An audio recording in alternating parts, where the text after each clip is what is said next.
Welcome to The Back Cover, the podcast that explores the classic soul music of the 60s, 70s, and 80s. I'm Karen Williams. Join me and my co-host Steve Williams, no, we're not related, as we flip over the album covers and share stories of the movers and shakers that created, wrote, and produced those iconic sounds. We'll educate and entertain you, all while keeping the music alive. Thanks for listening to The Back Cover. In this episode, we chat with three very special entertainers, Miss Deniece Williams and Tito and Marlon Jackson. We were able to spend some time with them at the opening of the new Hard Rock Casino in Gary. Since they are natives of Gary, they were on hand to smash the guitars to open the new casino on May 14th. We weren't able to talk with our native, Kim Mizell, the mother of house music, but we'll get with her later. We hope you enjoy this episode. If you like what you hear, please leave a comment and also become a patron to our podcast. You can find the link on our webpage at www.thesoundofsoul.net. And we also want to send well wishes to our listeners throughout the world who are still battling COVID-19.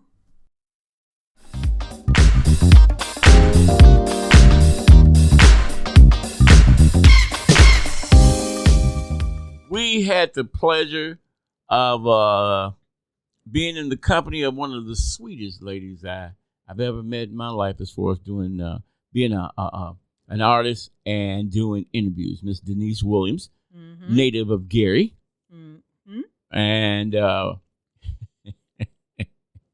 this was the fun part. We just started talking, and Marlon and Tito were like, when we introduced ourselves, y'all married something? No. And the word came out. Hell no. We had a great time. They were very great to us, very gracious. Yeah. You know. And she did a drop for us. I put it in there. Yes, she did. Really? Oh, let's see. Hi, this is Deniece Williams, and you're listening to WTSS, The Sound of Soul. So if you ain't listening, tune in. Love you. Bye. WTSS. Yeah, baby. She offered to do that for us. We didn't ask. Yeah, we didn't ask. We had been talking so long. She said, hey, you all want me to do a drop for you all? And she fell right into it. Sure did. Sure did. Because, you know, I was sitting close. Mm-hmm. She was all nice and stuff. We laughed. It was just like talking to a homie. Well, okay, it was. Your homie? Yeah, it was. Yeah. We had a nice conversation with my homie. And you and your everything. homie. So we also did a little brief interview with the Jacksons. They were so tired. Man. And, you know, Marlon said, I'm hungry. They wanted to eat, and we didn't take up too much time with them. Their voices are so freaking soft. Yeah. You know, they must Tito's got the heavy voice, though. He's got the heavy, but it's still very Marlon soft. is like whispering. Yeah. So Jackie didn't show up, so we weren't able to talk about Did Not Blow Your Mind this time. But, you know, his song. Yeah. But I always say that people who come, you can tell what kind of household people come from by the way they talk. So obviously in their house, they didn't raise their voices. Can you imagine? With 9 children. Okay. So everybody probably talked really soft like that all the time. Because even as adults now, they don't talk. They don't. Really Yeah, they don't. They probably don't yell or scream in their house at all. Wow. Probably real mellow. But anyway, yeah, so we had a great time at the casino. Man. We'll talk about some more stuff that we saw.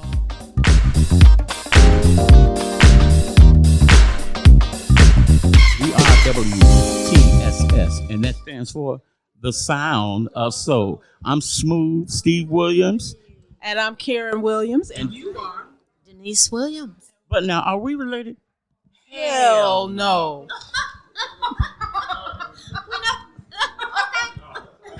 How have you been, sweetie? I have been wonderful. Really, I'm telling you. It's been an incredible time, pandemic or no pandemic. Yes. God is still taking excellent care of me and my family. I was telling people that even though we were in the pandemic, this was the time for you to work on some other things, Yes. you know. So I started to working on one of my books. You know, I've been writing for my next project. I wrote a little story, and I am now the co-producer of a theater piece that we're hoping to be out on the road next year and then going to Broadway, and it's called Live at the Crescendo Club, starring Ella Fitzgerald, Sarah Vaughan, and Pearl Bailey. And I am so excited about this piece because, you know, these kids don't know the shoulders that they stand on. Oh, And they don't know what Sarah and Ella and Pearl had to go through in their careers. And these women also, Sarah and Ella, they changed the face of music. They changed the face of music. They changed the sound of music. And so I am so excited to go have this theater piece go out.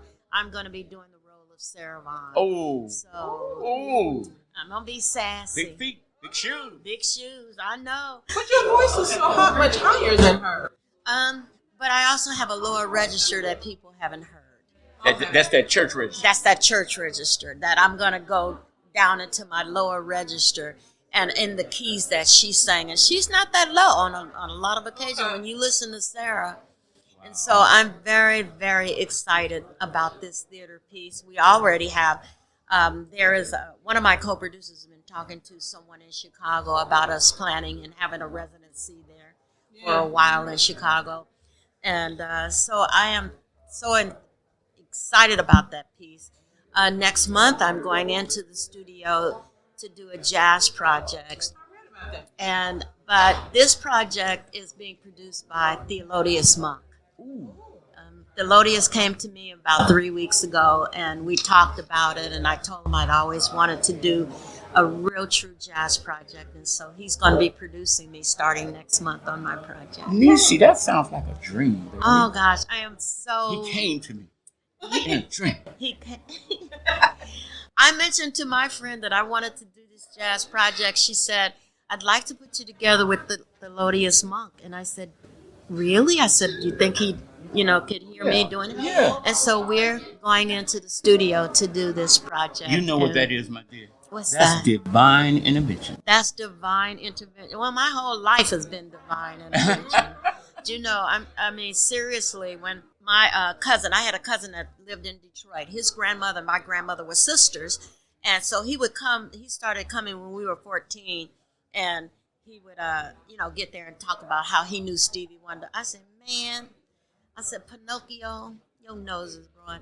I said, everybody who lives in Detroit said they know Stevie Wonder.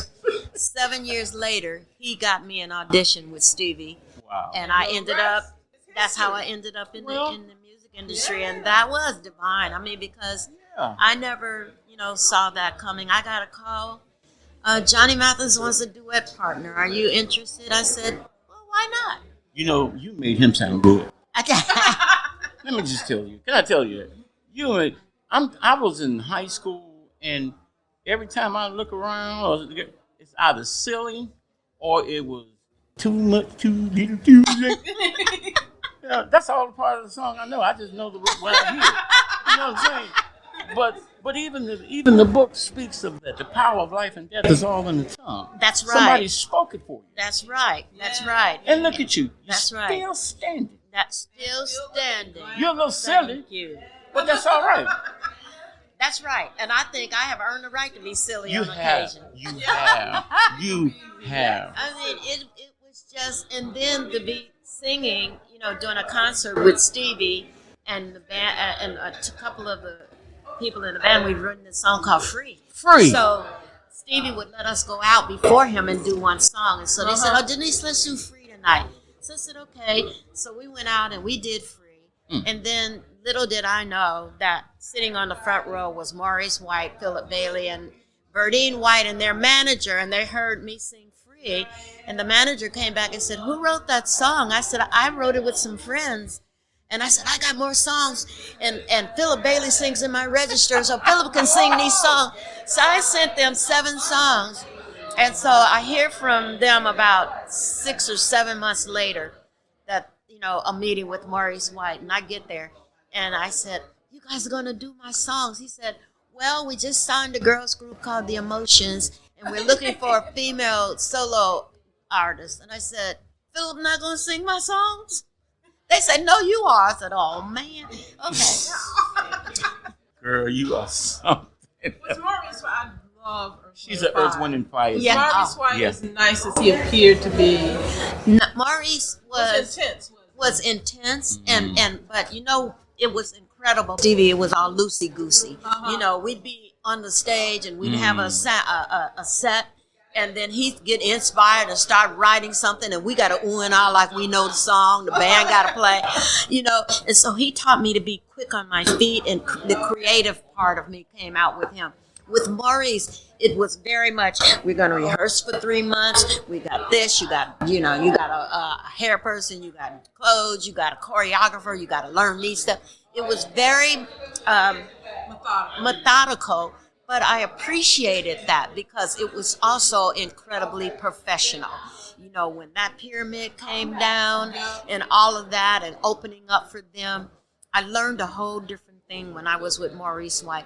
He was a genius. He really was a genius, and he really shaped me and my career and where I was going. So I will forever be grateful to him. But he was a hard taskmaster. But at the end of the day, you see it. You see that's right, and the vision that he had. Right. For the group and get on the stage. And to this very day, there's still very few acts that come out and give the show that Earth, Wind, and Fire did. A show. Yes. Yeah, he often talked about that. He said that the white groups would come out with like a drum agent and they would do blah, blah, blah, blah, blah, and then they'd go back. Mm-hmm. But he said we would come out and just kill and didn't get a hand clap. It's all about, she just said, Maurice White. Mm-hmm. When you tie Maurice White into her, then you tie in Ramsey Lewis. That's right. One fed the other. Right. And Charles Stephanie. Oh. Who was a key component. Yeah, he did. Charles Stephanie, there was, just incredible genius that he was. I did a song called If You Don't Believe on the very first project.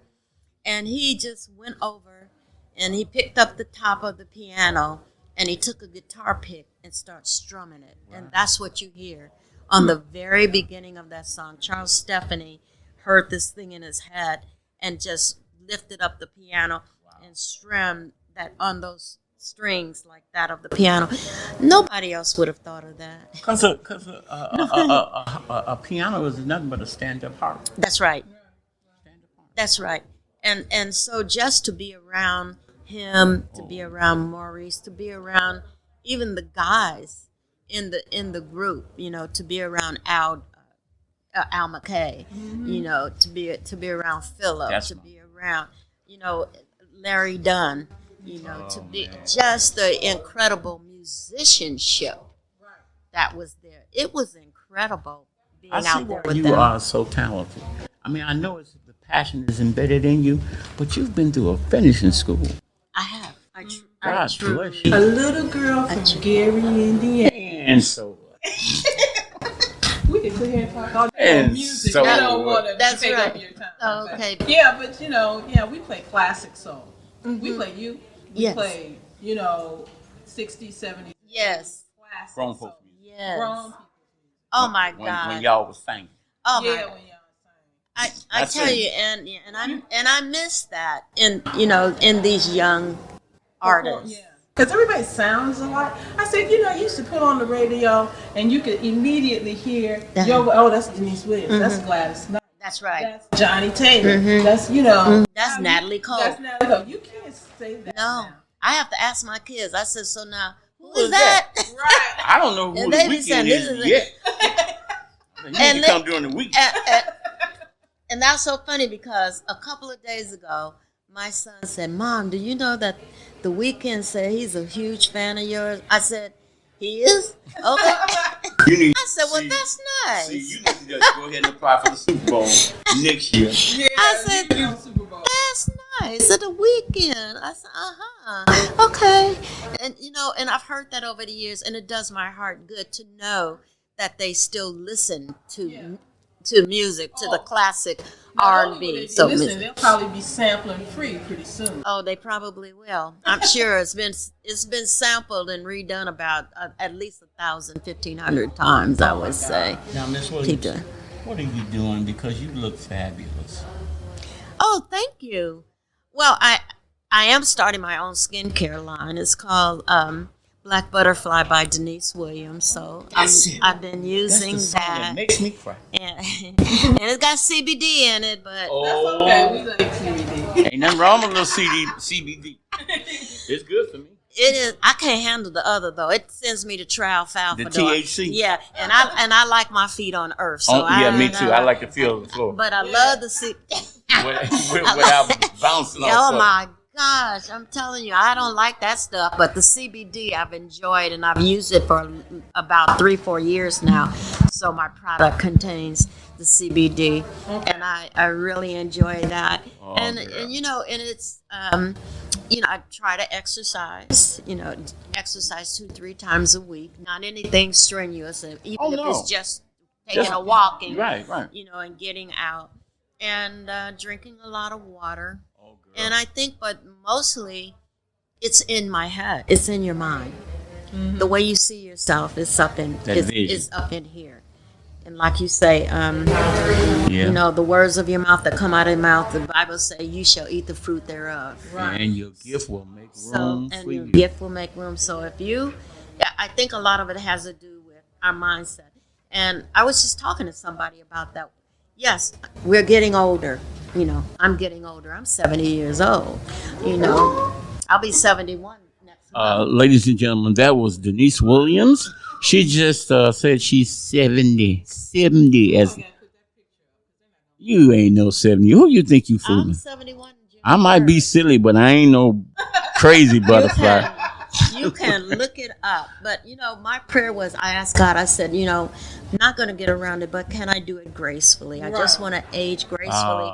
And I think a lot of that came because I heard that Lena Horne, who I loved, Lena Horne was doing a show off Broadway, and it was only supposed to be a 2-week engagement, and she ended up doing it for 18 months.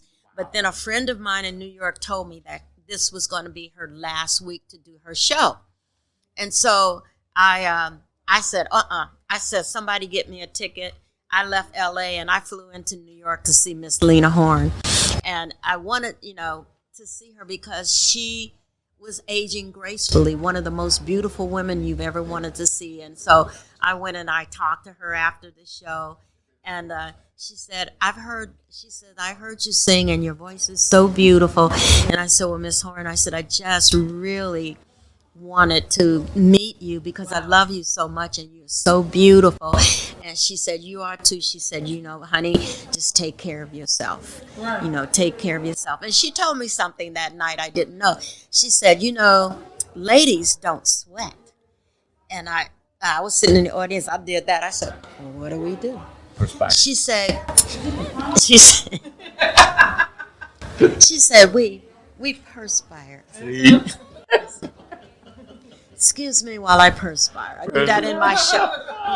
In my show. Excuse me while I perspire. But she was just incredible. And I looked at her and I saw that we can age gracefully. That's right. I have always said that because she looked beautiful. She was beautiful to the very end. And I think God has answered that prayer for me and allowed me to do it very gracefully. My friend, we pray to see you again. God's blessing be upon you every day. And you are always welcome here in Gary because it's your home. That's right. And WTSS, the Sound of Soul, is your home as well. We will. Okay. And But smooth, Steve Williams. And Karen Williams. Deniece Williams. And hell no, we ain't related. But this is WTSS, the Sound of Soul. Hi, this is Deniece Williams, and you're listening to WTSS, the Sound of Soul. So if you ain't listening, tune in. Love you. Bye, bye. WTSS.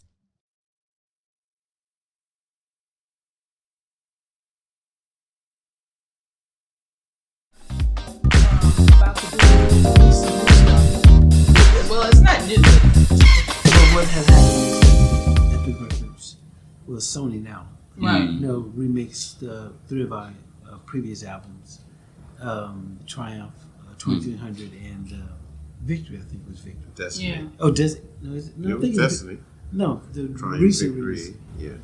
And so there's Can You Feel It? That's on there, remix with Dr. King and former President Obama on there. But it sounds great. So enjoy those. Play some of that stuff on your station so people can listen to. Yeah. But we thank everybody for their support. Yeah. Oh, always, man. Always. I got one question, though, because I've been wondering this the whole time I've been here. What kind of guitar was your father's guitar? Airline. I wonder. Okay. All right. Beautiful. That's the guitar he learned how to play on. The one that he told you to leave alone. The one in the case, yeah. Okay. Okay. Are you still doing? I guess you are doing your blues. Yes. Are you gonna be doing tours or anything? Well, I am in the midst of. Not in this demic right now. Hey, This one? Rona. Demic. Oh, no, pandemic. That's a good one. Can we use that? All right. Okay. All right. Yes, I'm currently working on a blues record that my first single comes out next month, and the album comes out in August. And have some great collaborations. I did music with Stevie Wonder. Mm-hmm. I did a song with Eddie LeBert. I did a song with George Benson and Joe Bonamassa. So it's a well-rounded. I didn't know album. you had such a throat, brother. You should have joined the Temptations one. Yeah, well, Back in the day. Mel Melvin was my man. I ain't mad at him. I used to always try to talk lower than him, which I never could Who accomplish. could? Yeah, so it's cool, man. Well, peace and blessings to both of you, Yeah, brothers. I'm Thank you very glad that much. you came back. Thank you.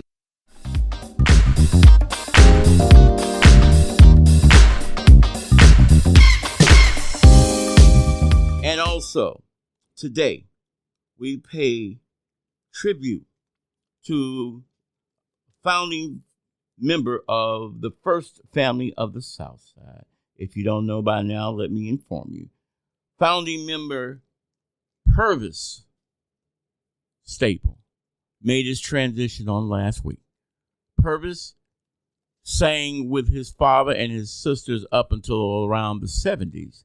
That's when Stax Records signed the Staple Singers. And Pervis did not want to go over. He didn't want to leave gospel. So he went home to live with his mother and help take care of her because they were touring a lot then. And he wanted to be with his mom. But Pervis made his transition on last week. Staple Singers, man. We had just mentioned him about A few days before ago. that. Yeah, Yeah. So now, the surviving member, Mavis. Mavis Staple.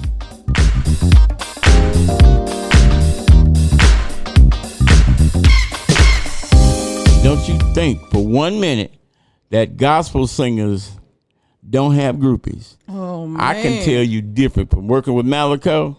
Man, oh my God. I've heard stories. And most of them are true.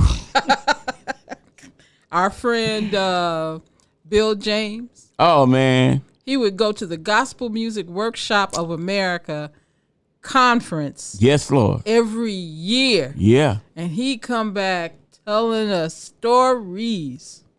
Well, I can honestly say, working with Malaco, they used to have this big program, Mother's Day, over on the west side, Mercy Seat on Roosevelt Road. And they had at least 20 groups. And the groups would park off of Roosevelt in those big buses. Mm-hmm. And I can tell you. Them buses be rocking. And rolling. And my friend with the Jackson Southern is Roger. He was Roger and Joe the Gun, Huey and all those guys. They had groupies in every city. I'm telling you, they had groupies in every city. Now, what Mr. Roebuck said, he says, fellas, if y'all don't straighten up, I'm going to put you down. And at the same time, Rebert H. Harris was saying the same sort of thing to the Soulsters, because these guys could sing, man. They could sing. And lo and behold, Mr. Roebuck fired everybody in the group. And he said, listen, I don't need y'all. I'm going to train my children how to sing. And they were at his cheering. And they were singing already. They just weren't put together as a group. So Pervis, being one of the eldest and the only male of the group, and little Mavis with that deep voice. Right. They signed at VJ Records. Mm-hmm. And people thought Mavis was a guy. Yeah. Because she could roll it. Someday. Oh, my goodness. Group? Yes. Group. And with the Soulsters, Mr. Reba H. Harris, he didn't get fired. He just quit. And where did he go? He started his own group called the Gospel Paraders, and they could wail. And all these groups would meet up every Sunday on 35th and Cottage Grove for Jubilee, Jubilee, Jubilee. It was a competition. And the Soulsters showed up one Sunday with this young guy. And the Pilgrim Travelers showed up with another young guy. I'm talking Lou Rawls of the Pilgrim Travelers and Sam Cooke of the Soulsters, and the rest was history. Yep. Few more groups I could tell you about. They had competition every Sunday, and the people would show up like, I don't know. Because actually, in a way, that was entertainment. It was entertainment, right? For black people. Yeah. Because, we didn't have much. That's Bronzeville, if you don't know it. Mm-hmm. That's when Bronzeville was prominent, man. Right. All those people, we're talking professional black folk. Mm-hmm. There was no mega churches at the time. Maybe Reverend Clay Evans' church was considered more like a mega church. He had a lot of members. Yeah. The Ship. Mm-hmm. Uh-huh. Thanks for listening to The Back Cover. You can catch The Back Cover on TuneIn, Stitcher, and MyTuner. You can also listen to our show, The Ride Home, from 2 p.m. to 6 p.m. Monday, Wednesdays, and Fridays, Central Standard Time on www.thesoundofsoul.net. Please have your friends and family like and subscribe to our podcast.